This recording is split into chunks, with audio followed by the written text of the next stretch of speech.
Okay, welcome back to Charlie Does Robotics. Today I'm going to be showing you my code for the Mario Kart Battle project. So yeah, let's get into it.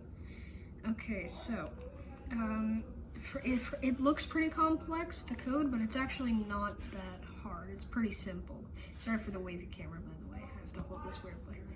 So, okay. Basically, yeah, let's just get into it. So currently I'm on the code called mother, and what that is, it's kind of like the code it's the remote's code that sends the feedback to the bot itself.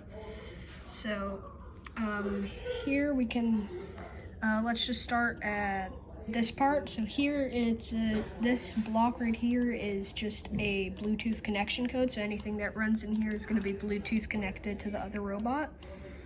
So let's start with this. So what this is this is the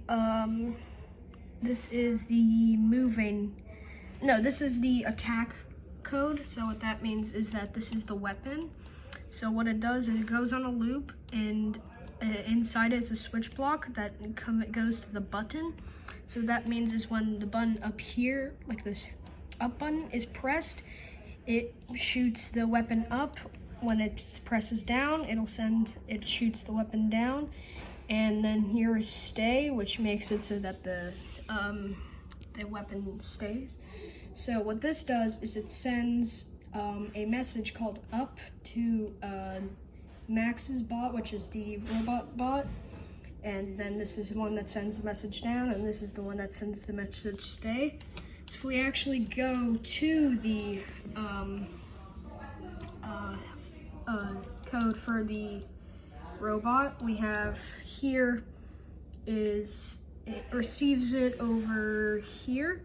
And so what happens here is so it receives the code and it puts that into a switch block, which when it receives the code up, it moves the motor up. When it receives down, it moves the motor down, and when it receives stay, it stays. And so then if we go back to the mother code, we can go here to horizontal. What that pretty much means is it takes the motor that moved it like side to side horizontally. It takes how much power that it's moving at, puts it into a message, sends it to the robot, and then here in horizontal, it takes that message, puts it into a math block to make it a negative number, puts it into the motor, so the motor will turn by how much power it is. It will move by degrees on how much power the amount was.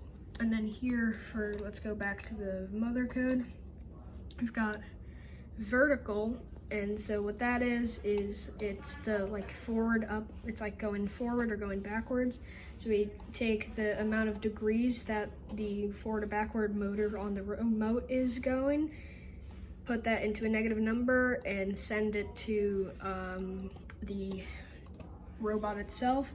Take that number, put it in another negative, and yeah, I could probably switch that now in like in retrospect.